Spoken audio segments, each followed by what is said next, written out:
The New York Rangers have a big question to answer this offseason. That is whether or not they're going to give a full-time role to Zac Jones, who is still a fairly young defenseman. It's not like he's too old by any means. He is 23, turning 24 in October. Still fairly young, still in his mid to early 20s, and I think deserves a bit more of a chance at the NHL level, whether it is with the Rangers or another team. I think he either needs to be traded away for a draft pick or a prospect possibly. We'll take a look at that kind of later on in the video as well, or obviously get more of a full-time role with this team, because him being the seventh defenseman, I think, is good for the Rangers, but for his development individually, it's definitely not the best for him. I think he is an NHL caliber defenseman, an everyday kind of guy, but is he going to be with the Rangers team? That's kind of the question the Rangers have to answer this offseason. So we're going to take a look at some of the positives, some of the negatives, his contract, a possible trade that we could see if Zac Jones were to get moved, all that good stuff involving Zac Jones in this video. So starting off here, I do think Zac would be a pretty good replacement for a guy like Erik Gustafsson, who was that, third left defenseman there for the Rangers for the most part, playing on that third D pair. He played decent, but in the playoffs definitely had some deficiencies. So I do think that if, they do want to have a younger version of Erik Gustafsson kind of replace him, a guy like Zac Jones kind of fits that mold pretty perfectly. I think Zac is definitely a good offensive defenseman, just like Erik Gustafsson. That's kind of the main part of their game.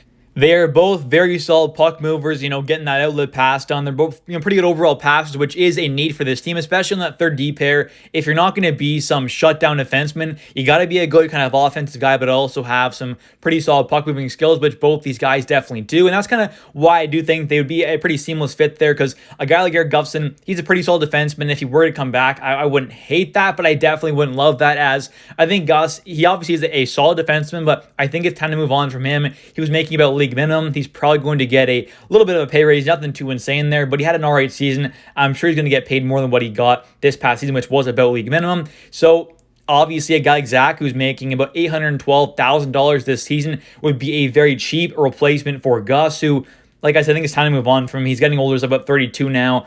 This is a guy like Zac Jones here, I think, can do as much, if not a bit more, than what Gustafsson can do. So that's kind of why I think it'd be a pretty seamless replacement there for a guy like Gus. They're fairly similar play styles. They're both kind of, not super tall guys, not super physical, not great defensively, but can hold their own at moments, be good puck movers, good offensive guys, can quarterback that power play too. So I think it makes a lot of sense there to have a guy like Zac Jones just replace Erik Gustafsson. If that's what they want, obviously, for that third D pair, because obviously, maybe they want to go a different direction, which I would not be against at all. And I will have some more videos kind of talking about this, is some, bigger, tougher, more physical, more defensively sound defenseman who could be that left-handed guy on that third D pair. So it'll be interesting to see kind of what Chris Drury and his front office want to do, because I think adding any more physical, bigger defenseman on that third D pair, more reliable defensive guy, could be the right move. But if they want to go with the more kind of offensive puck mover on that third D pair, which wouldn't be a bad idea at all, Zac Jones is definitely the guy going forward over Erik Gustafsson, in my opinion. So now let's take a look here at some of the positives with Zac Jones' game. I do think that the fact that he was obviously the seventh D-man on this team,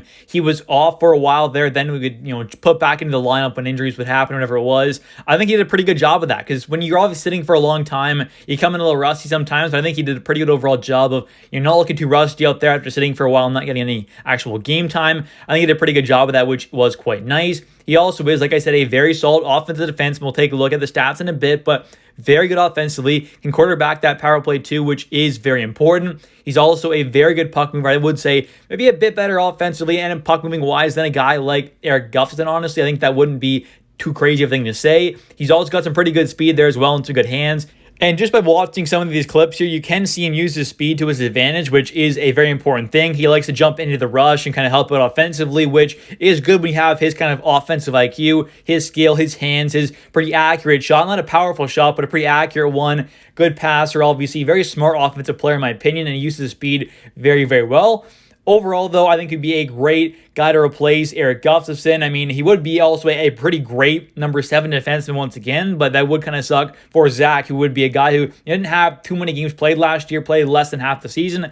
Him being the number 7 guy again would mean he's getting some more limited time defensively, which would be pretty terrible for him in his development. But it kind of depends what the Rangers want to do for that Erik Gustafsson replacement. But taking a look here at some of the negatives, I think for one, his size is definitely not great. I mean, 5'11", 185 pounds, not the best size. There are some tall defensemen on this Rangers D-core, but he's definitely not one of them. 5'11" there isn't terrible size, but when you're not a very physical, tough player like obviously Zac isn't, I think that can be a bit of an issue at times defensively as well. He is not a great defensive defenseman. In his own zone can be a bit of a liability at moments. Not saying he always is, but he definitely has his time where he is, not doing his job defensively and kind of can be a bit of an issue out there. So that is kind of one issue that I definitely see with this game is he's not big and tough and physical. He's not really gritty either. Doesn't have kind of that physical side to his game. He's not very big and defensively can definitely have some issues at moments. And kind of factoring into some of those other points there, he's not necessarily a perfect kind of fit for the playoffs as well. We saw that with Eric Guffs in this season where if you're not really kind of producing offensively, with Gus did not do a whole lot of this playoff run,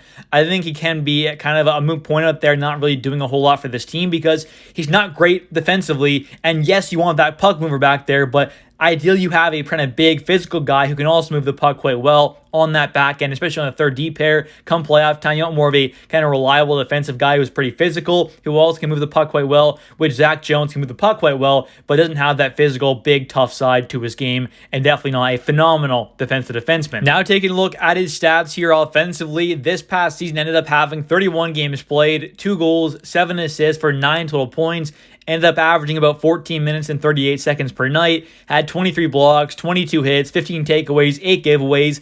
Not too bad there at all. I think he did pretty good in the regular season, but come playoff time, like I said, isn't necessarily the best fit. Overall, in his NHL career so far, has 69 games played, 3 goals, 14 assists for 17 total points, averaging 15 minutes per game, 60 blocks there, 39 hits. Definitely not afraid to block shots, which is quite nice, but the hitting, the physicality is not quite there and definitely can have his issues defensively at moments as well. And now taking a look at what a possible trade could look like for Zac Jones. I think if he were to get traded away, if you're looking at for draft capital wise, I think it would be a 4th or 5th round pick. I don't think he has much more value than that. And maybe you don't want to trade him away at that point because you're only getting a 4th or 5th back. But the Rangers have traded away a lot of their draft capital over the last couple of deadlines and the offseason and stuff like that. So I think adding in some more draft capital here, getting a 4th or 5th round pick could be decent there to add in another prospect. Possibly in this year's draft, maybe it is a future pick as well, but a 4th or 5th round pick would not be terrible value. And I understand why some Rangers fans wouldn't want to do that because he is a pretty solid player still and probably is more valuable than that. But the problem is he hasn't played a whole lot. He hasn't kind of shown that he's valuable as like a 3rd round pick or even a 2nd or possibly. So I don't see him being traded away for a 2nd or 3rd. I think at most you're probably looking at is a 4th round pick in value, possibly a condition on there, or maybe it upgrades a bit, or maybe it's a 5th round pick that upgrades. Something like that could be a possible outcome. Or if it's not going to be for a draft pick, I could possibly see it being traded for a kind of a prospect or a young player, kind of in Zac Jones' situation there, who hasn't played, maybe a whole lot at the NHL level yet, been mostly kind of an AHLer, but still, like 22, 23 years old. Maybe we see kind of a young player swap there, or possibly for a prospect as well. Anyways, thank you so much for watching. If you have enjoyed this video, please smash the like button. It helps with the channel a ton. I would really appreciate it. If you are a New York Rangers fan, don't forget to subscribe for daily New York Rangers content, as I do post every single day, even throughout the entire offseason. I'll have a ton more videos talking about some possible trade targets, free agent targets, the draft, some more offseason news, all that good stuff leading up into the next season where hopefully the Rangers will be a much better team. But also, don't forget to comment down below your thoughts on what a possible Zac Jones trade could look like. What would you trade him away for? Or do you want to see him back on this team on that 3rd D pair with the Rangers next season? Thanks for watching. I'll catch you next one. Bye.